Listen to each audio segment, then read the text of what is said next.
Gue habis pulang kuliah, sebenarnya ada kerjaan lagi, cuma gue nyantai dulu. Tapi sekarang gue ngopi ngerokok. Ada hal yang pengen gue omongin sih tentang peryatiman ini. It's weird tapi iya. Apa yang terjadi pas bokap lu nggak ada? Dan ya ini from my personal experience ya. Hilang arah tuh nomor satu. Bahkan sampai sekarang gue udah mau 2 tahun ya. Ya sekitar 5 bulan lagi. Gue 2 tahun tanpa bokap. Perasaan kehilangan arahnya ya masih di 70-60%.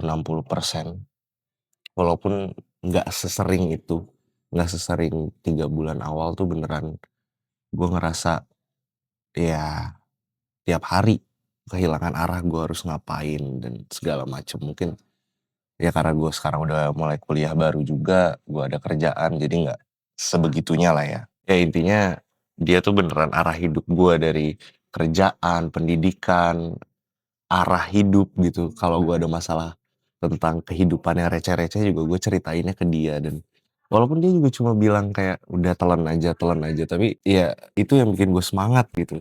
Yang kedua yang gue rasa itu survival mode. Lu beneran langsung ditarik ke hutan yang gak ada penghuninya, lu sendiri, wild wild west, lu nggak tahu di depan ada apa, di kiri bahkan di belakang lu yang udah lu lewatin aja lu nggak tahu bakal ada apa lagi gitu. Ya apalagi ini buat hidup yang kehidupannya dinafkahi paling nggak 75% lah sama bokap, pasti bakal bakal ditarik ke survival mode. Apalagi kalau di konteks gue, ya gue anak pertama, adik-adik gue masih pada saat itu SMP, sekarang udah SMA, dan nyokap gue juga nggak kerja gitu. Ya gimana caranya bisa bertahan hidup, bukan cuma hari ini gitu, tapi ke depannya gimana. Jadi beneran survival mode banget yang nggak ada safety net buat masa depan juga. Lu bingung banget masa depan nih. At least kemarin gue tuh beneran bingung banget. Gue dalam sebulan ke depan deh itu bakal kayak gimana ya, ada uang apa enggak ya. Ya bahkan sampai sekarang walaupun udah nggak terlalu ya, mungkin udah lebih stabil, dan tapi tetap ada survival mode yang lu harus mencari bekal buat masa depan, karena bukan cuma masa depan lu, tapi masa depan adik-adik lu, masa depan sekeluarga lah ya. Jadi survival mode tuh karena nggak ada safety net juga, lo harus mikirin semuanya. Ya makanya tadi walaupun gue hilang arah dan memori gue tentang bokap salah satunya adalah PS, tapi ya karena gue harus tetap bertahan hidup buat semuanya, jadi ya mau nggak mau PS gue jual gitu kan. Jadi ini gue di Sedayu dan ini panas banget. Gue mau jual-jualin PS-PS gue yang bersejarah dari dulu, dari gue SD sampai SMA gue masih main, ya kadang sampai kuliah juga. The memories man, the memories, kayak ya ngelihat kaset ini, kaset itu, kaset ini dulu gue main zaman kapan, ini dulu misi-misinya kayak gimana. It's a very very sad day sih, it's a very very sad day. Tadi juga gue diem dulu di rumah, kayak proses semuanya ini bakal dijual, ini udah nggak ada di rumah lagi. Ya walaupun di satu sisi gue butuh, tapi satu lagi kayak ini udah nggak bakal bisa gue relive lagi dan cuma bakalan ada di otak gue gitu. But yeah, to make better memories juga. It hurts.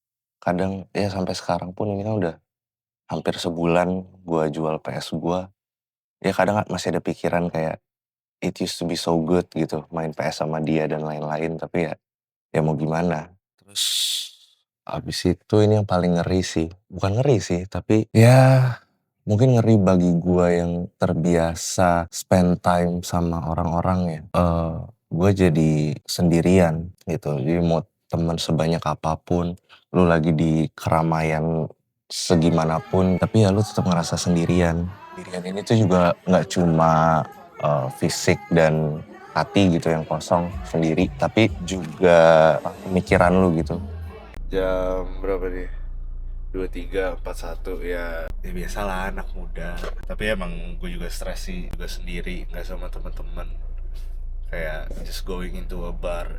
Ya, gue di Kuncit ini makeupnya ini di parkiran doang sih sebenarnya. Banyak footage mobil, ntar gue bingung sih ngeditnya gimana. Belum banyak foto, belum banyak footage di luar.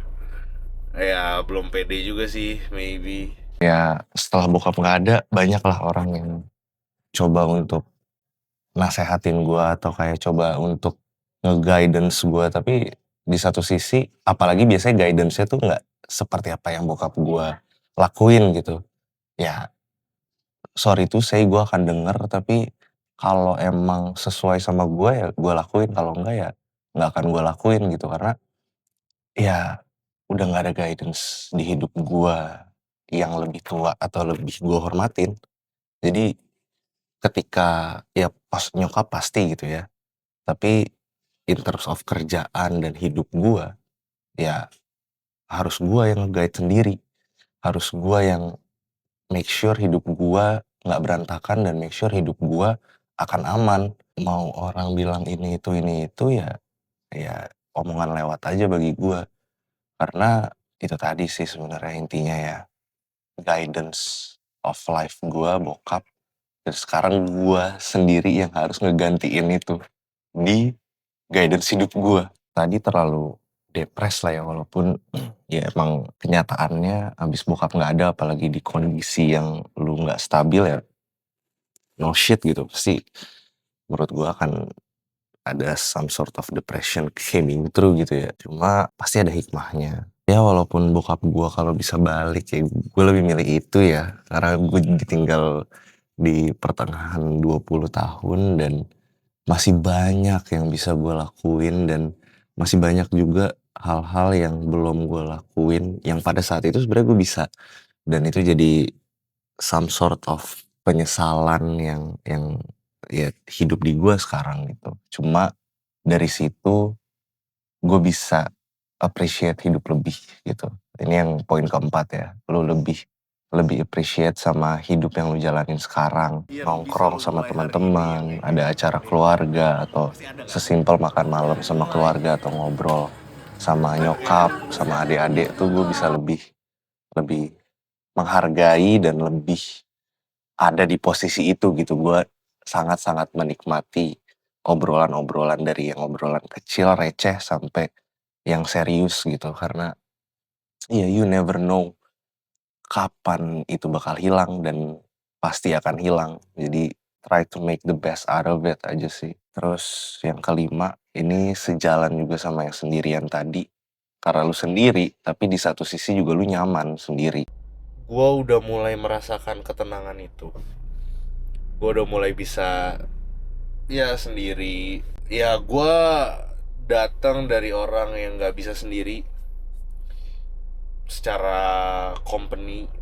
Gue kalau gabut dikit ajak ngobrol dan lain-lain, tapi sekarang gue bisa, gue nyaman, gue bisa ngopi sendiri, gue bisa kerja sendiri, apa-apa sendiri, dan it's a good improvements menurut gue. Dan gue bisa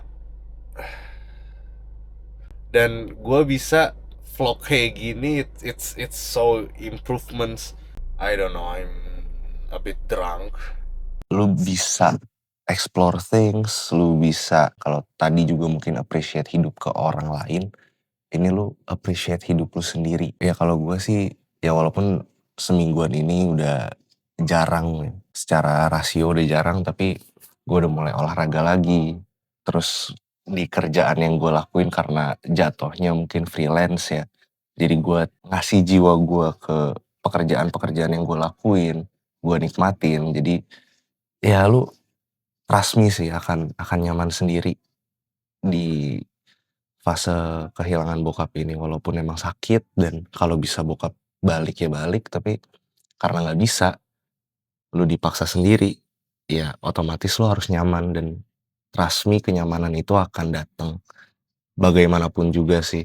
Ini mungkin yang terakhir ya yang big, eee, apa ya, big impact setelah bokap nggak ada. Lu akan lebih tolerate ke orang-orang sih. Maksudnya, tentang apa yang terjadi di hidupnya, atau kalau misalkan ada orang bikin salah atau ada sesuatu yang dilewatin sama orang itu dan itu nggak mudah, lu akan lebih toleransi. Oh ya, mungkin ada suatu hal di hidupnya yang kayak gimana, atau mungkin, oh ya, dia capek karena ada ini dan lain-lain. Jadi lebih lebih toleransi lu terhadap hidup tuh lebih muncul gitu. Itu sih sebenarnya, ya karena lu akhirnya sadar kita semuanya ini punya masalahnya masing-masing dan punya jalannya masing-masing dan punya batu-batu masing-masing gitu di jalan-jalannya sendiri.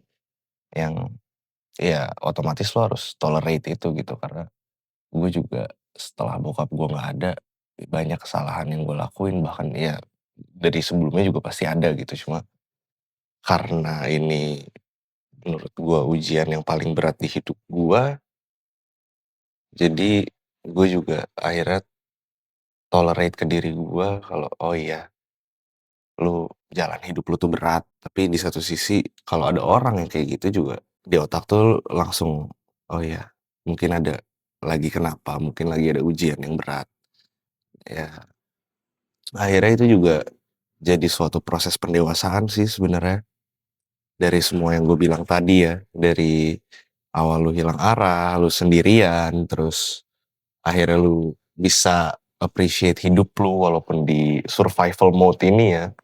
Tapi ya itulah perjalanan hidup ya, at least bagi gua dan ini gue juga sharing my experience, bukan gua mencoba untuk menggurui sekali lagi ya atau gimana, gue cuma mau sharing aja sih dan gue cuma mau dokumentasiin juga perjalanan gua karena mungkin di bulan depan atau di 3 bulan ke depan akan lebih baik atau mungkin akan lebih buruk, nggak ada yang tahu. Tapi paling nggak gue bisa sharing apa yang gue alami dan almost semua orang bakal ngerasain ini gitu kan.